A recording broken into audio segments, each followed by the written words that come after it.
What's up everyone, welcome back to the Panic Room. Today we're getting hands-on with Wi-Fi security using ParrotOS, and we're going to walk through three classic tools, airmon-ng, airodump-ng, and aircrack-ng. Now, before anyone gets spicy in the comments, this is for education, lab use, and your own network only. Do not point this at your neighbor's Wi-Fi, your job's Wi-Fi, the coffee shop's Wi-Fi, or anything you do not own or have written permission to test. The goal here is simple. Understand how weak wireless security gets attacked so you can defend against it. It's not magic. This is not Hollywood hacking. This is packets, radios, handshakes, and bad passwords getting exposed. Welcome to the Panic Room. For this demo, I'm using a machine running ParrotOS, a wireless adapter that supports monitor mode, which is an Alfa wireless adapter, a test network that I own, and the Aircrack toolset. The basic flow looks like this. First, we'll put my wireless adapter into monitor mode, and then we'll use airodump to listen to nearby wireless traffic. Then we focus on our test access point and capture WPA handshake. Finally, we'll use Aircrack to test whether that handshake can be cracked with a word list. Again, this is why wireless password strength matters. If your Wi-Fi password is something like summer 2026 or password 123 or just the name of your company, you live in dangerous. All right, let's jump into it. So as you can see, I have two windows open. The right window is because I'm going to show you how to put your Alfa adapter into monitor mode. You need a Wi-Fi adapter that does support monitor mode. Not all Wi-Fi adapters do. Alfa is a good name out there. A lot of people use them. A lot of pen testers. I don't think they're overly expensive off Amazon either. Get yourself one of those. So first thing we'll do is iw-config. This is my Alfa. I actually renamed it. You can look up the commands to rename it because it had some ridiculous WLAN and a bunch of numbers and letters. So easy enough to rename. As you can see right now, it's in mode managed. We need to get that into monitor mode. And to do that, all we're going to do is run a couple commands. The first thing we run is the check kill. All right, nothing came back. That's a good sign. It means no processes were taking over the wireless adapters in the background. And let's put it into monitor mode. Sudo everything, airmon-ng, start alpha 0. All right. This is just my regular built-in Wi-Fi adapter on my laptop. And here's my wireless Alfa adapter right here. As you can see, his monitor mode is enabled. Again, we'll do a iw-config. iw-config is just like if-config, except it's based more around wireless. Right here, my Alpha 0 is in monitor mode. We're off to a good start already.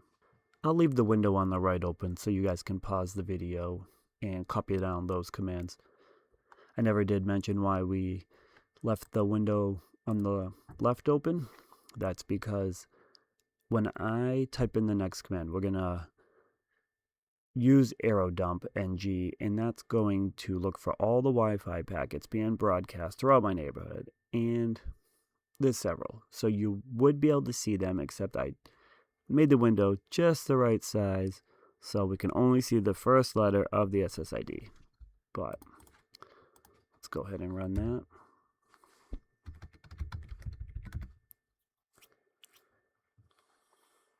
And there they're populating. Now I know exactly which one is mine. The one ending in 04E0. Let's see if we can spot that in here somewhere. 04, right down here.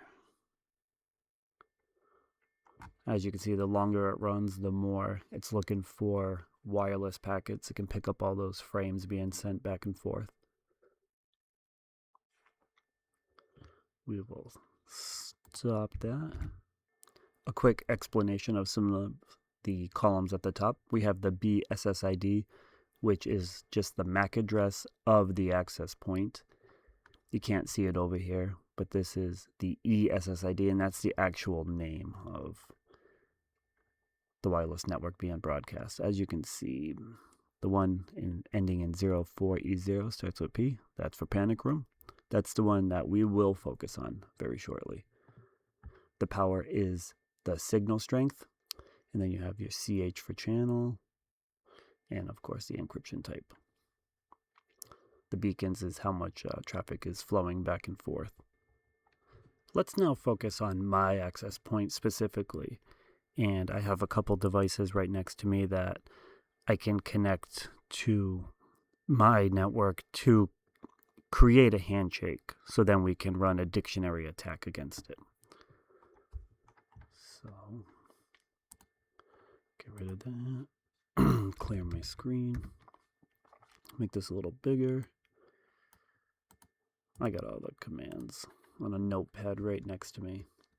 So what we're going to do here is airodump is going to focus on the BSSID, my MAC address, on channel 2, and we're going to write out any handshake we might get just to something called panic room capture. And then at the end here, we got my wireless adapter. This won't take long. And if it does take a minute, we can, through the magic of editing, fix that. I just connected to that, and it looks like this changed up top. Let me Control C so I can highlight. Looks like that popped up. So that means we now have a handshake, and after we get that handshake, that's the data we can run a dictionary attack against. Now that we have that handshake, we can run Aircrack-ng. And since this is my, demo environment, I gave my Wi-Fi network a really easy password. ParrotOS Kali comes with, I think, the RockU password list, which is ginormous. So we're not going to run it against that. This ParrotOS install has a Wi-Fi password list ready to go. So I am just going to show you guys how to do that. So let's just copy this command here. Actually, I'll show you the PCAP it took. So I'm just in my home directory. If you do a ls-l, it's going to list out everything with some details. So what you're looking for, this right here, the .cap, that is what we are going to attack with a dictionary attack. And pretty easy to do. Just going to paste that in here. We're actually not going to use the default word list. Make sure everything is right. Sudo aircrack-ng panic room captures 01 cap and user share word list Wi-Fi text. As soon as I hit enter, this dictionary attack is going to crack that handshake instantly. It was only going to take a minute to run, but it found it real quick. And the password was the word whatever. If you watched the Wi-Fi video previous to this one, you can see I pretty much used the same setup. Once you got one demo lab built, it's probably best to bang out all the videos that way. But just for fun, let's see how long that Wi-Fi password list was. So we can actually just cap that, and I know it's in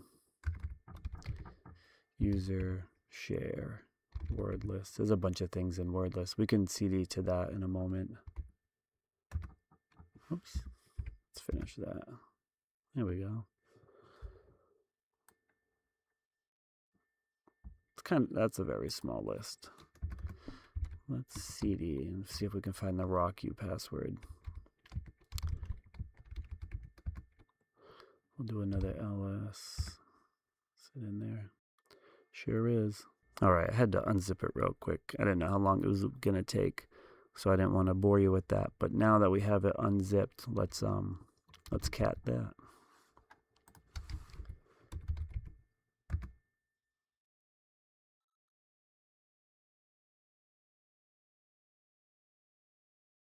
Alright. Wasn't too long to spit it out, but yeah, there's a lot of passwords in there. I think the RockU password is just a community built one. I think they take every time there's a breach of passwords, it gets added to the RockU. This isn't probably the most updated one, but you know, if you want a more comprehensive list, you can definitely search the internet for that. They're out there. I had one time that was like 10 gigs. It was humongo. And that's about it when it comes to the Aircrack suite. If you have any questions, throw them in the comments. But other than that, thanks for watching the Panic Room. Talk to you later.